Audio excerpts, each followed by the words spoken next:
तो hello and welcome back guys, मैं हूं अभिषेक और स्वागत करता हूं आपका एग्जाम देव में। तो आज का अपना टॉपिक है बैकडोर्स। बैकडोर्स क्या होता है, चलो समझ लेते हैं। तो backdoor is a type of malware, है ना, that bypass normal authentication process allowing authenticated access to a system, है ना। जो बैकडोर क्या है, एक मालवेयर है जो बाईपास कर देता है ऑथेंटिकेशन सिस्टम को, है ना, और अलाउ करता है अनऑथराइज एक्सेस, है ना, सिस्टम के अंदर। इट प्रोवाइड अटैकर्स, है ना, it provides attackers with remote access to resources like database और फाइल सर्वर्स। ये अटैकर्स को डेटाबेस सर्वर और रिमोट एक्सेस प्रोवाइड करता है, ठीक है।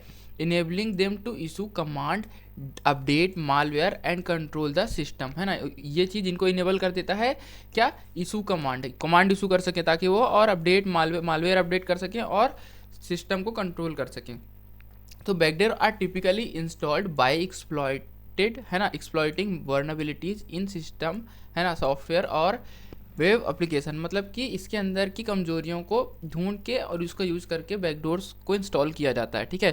Once installed backdoor are challenging to detect because they are often hidden. They are commonly used for malicious activities such as stealing data, यानी data चुराना इसलिए यूज होते हैं, और डिफेसिंग वेबसाइट मतलब वेबसाइट्स का नाम खराब करने के लिए यूज होते हैं, हाईजैकिंग सर्वर्स, और launching distributed denial of service यानी कि DDoS अटैक, और इन्फेक्टिंग वेबसाइट विजिटर्स।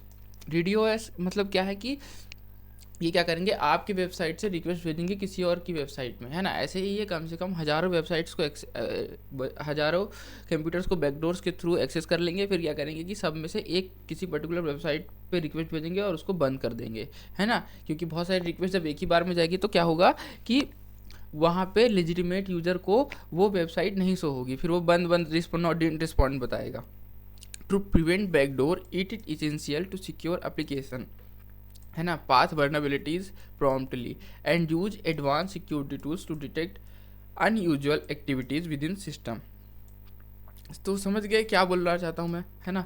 इसको इंश्योर करने के लिए इसकी वर्नेबिलिटीज़ कमजोरियों को कम करना पड़ेगा, है ना, एडवांस सिक्योरिटी टूल्स यूज करना पड़ेगा, है ना, और detect unusual activity with in system, ये भी आपको ध्यान देना पड़ेगा। तो इसी प्रकार बैकडोर का ये टॉपिक यहीं पे होता है ख़त्म। मिलेंगे नेक्स्ट वीडियो में।